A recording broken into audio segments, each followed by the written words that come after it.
year-round for me.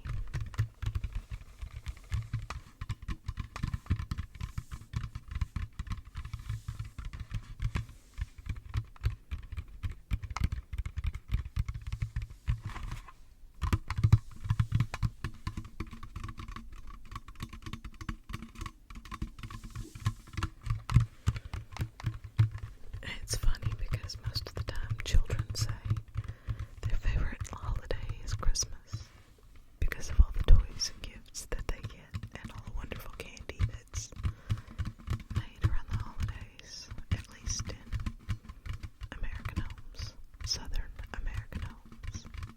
Perhaps I should say that as Southern American homes. You know,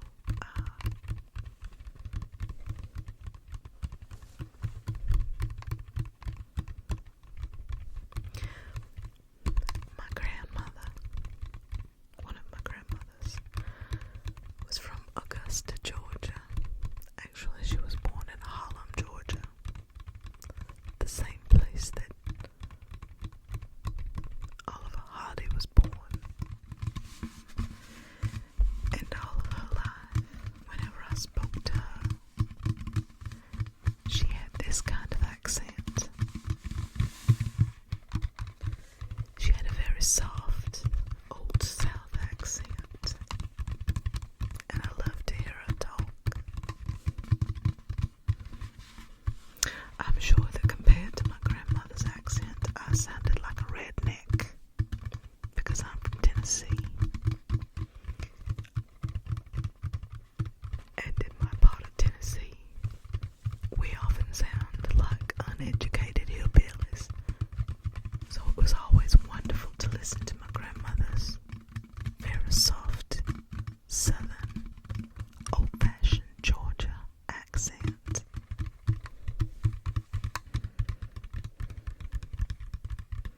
She was a delightful lady.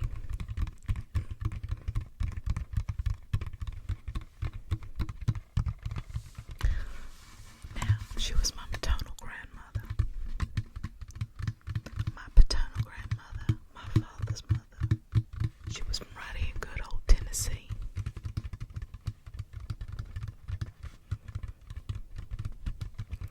And owing to the fact that her parents were Irish, she referred to them as Mammy and Pappy. Growing up, I always thought that was strange. Because when she said Mammy, I thought of Gone with the Wind. You know, as God is my witness, I'll never go hungry again. Someone take me back to Tara.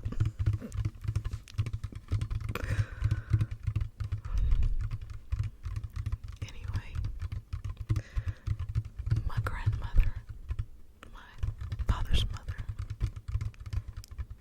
did not have an Irish accent, though I suspect perhaps her parents might have, or perhaps they were born here and their parents had the Irish accent.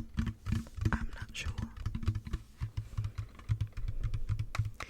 But my grandmother did have some Irish sensibilities. And one of those was, do not bully her children. There was a boy who lived across the street, a couple of houses over, growing up, and he would bully my father and my aunt, who was a couple of years older than my father. Now, they were just small children, but whenever they would walk past his house on their way to church or school or some other place, word of this got back to my grandmother. And as you can imagine, she was highly displeased. She only had 2 children and they meant the world to her. So she went across the street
some point that woman had dropped the butcher knife out of shock. I mean, who would expect a woman like my grandma, Jessie, to start absolutely beating the tar out of her on her own front porch? So, my grandmother's Irish showed through that day. She was a very spunky lady. She did not allow anybody to walk all over her. She was tough. Old South tough.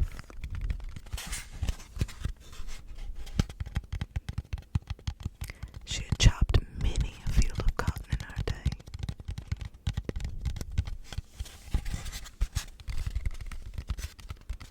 Back in those days, all chopping cotton.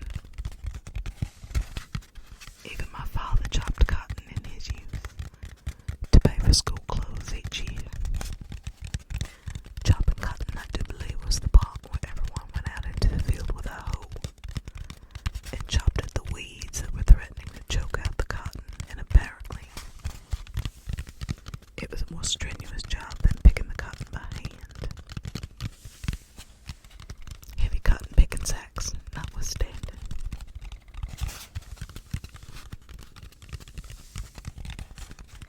In any case, that boy did not bully my father and my aunt anymore. And everybody at that point knew not to tangle with my grandma Jessie. Of course, my grandma Jessie was a bit more patient with her grandchildren. Not much more, but a bit more. She broke a paddle once coming after my little impish self.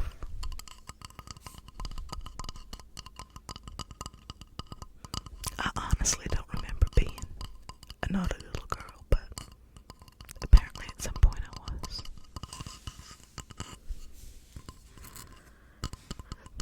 Those of you who like vintage Halloween designs may recognize this one.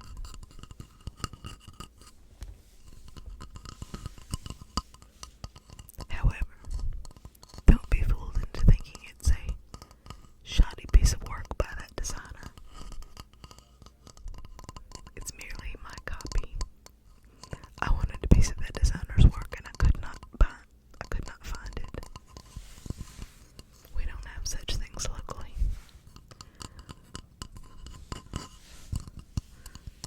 So I made this